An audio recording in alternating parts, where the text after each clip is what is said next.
am almost afraid to mention math because of the passion it brings out in parents who cannot understand why children in the younger grades are being forced to complete work that is developmentally inappropriate, causing stress and frustration for entire families.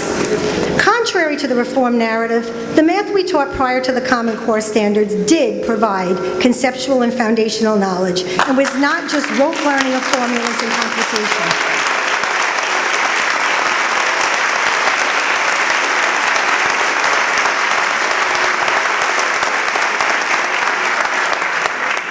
And it certainly worked for all of us, didn't it? Yes. This sudden amnesia about how we taught effectively prior to these new standards astounds me. Before the Common Core, my students used manipulatives and they solved complex problems. The work they did was developmentally appropriate and enabled most students to experience success. This is not the case now, as so many children are struggling. And contrary to many of the supporters of the Common Core, I do not see this kind of struggle as productive. I see it as abusive. Yeah.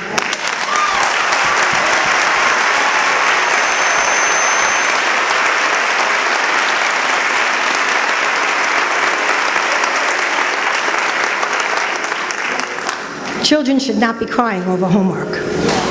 And then there is assessment. Assessment, the big word now. The word assess comes from a Latin word, assedere, which means to sit beside.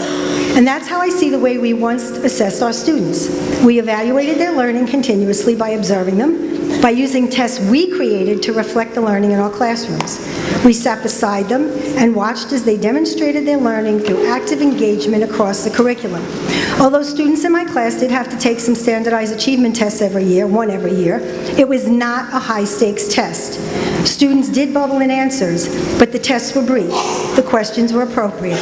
The assessments were not filled with tricks, ambiguities, product placements, and they included no components to be sent out and scored for $11 an hour by non-educators hired on Craigslist.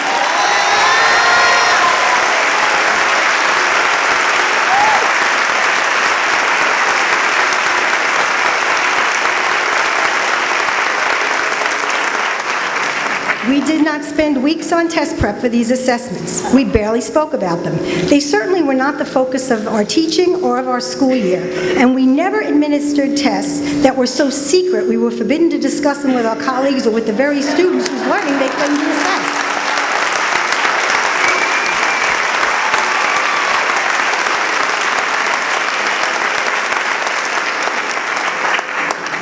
I never saw children vomit, wet their pants, have nosebleeds, or just shut down and sob during testing before all of these new tests.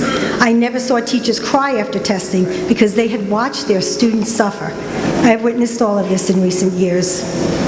We all know that what is tested is what is taught. With the high stakes attached to reading and math tests, the curriculum has been narrowed to focus on the tested areas, crowding out the rich instruction we once had in social studies and science. In many cases, current reforms have decimated instruction in art and music, either because of time constraints or because of funding. How many future artists, musicians, poets, novelists, or inventors will be lost because we no longer nurture the gifts from within during the formative years?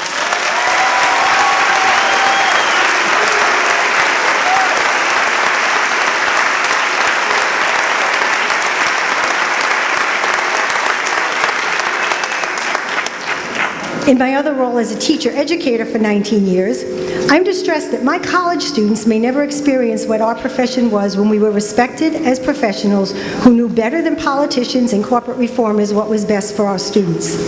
These new teachers may never teach in classrooms that are the joyous places where I began my teaching career and where many of you all started. They may never understand why I used to get up every morning excited to go to work. I used to tell my college students, I have the best job in the world. Now I tell them, I used to have the best job in the world before it all changed. In the film Race to Nowhere, psychologist Dr. Wendy Mogul says, I am afraid that our children are going to sue us for stealing their childhoods. Our children are not widgets. They're not human capital, and they're not cannon fodder in the political and corporate war on public education. It is not their role to be ready for college or careers during their childhoods. Childhood is for play.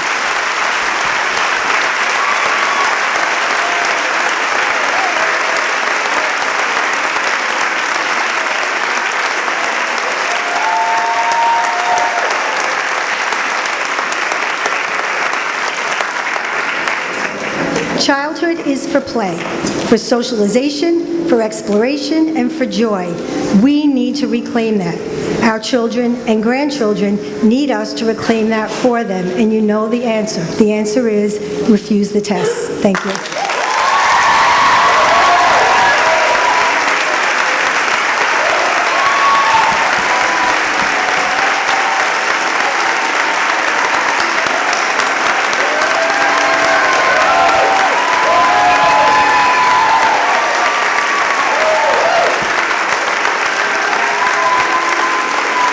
Thank you, Mrs. Lynch.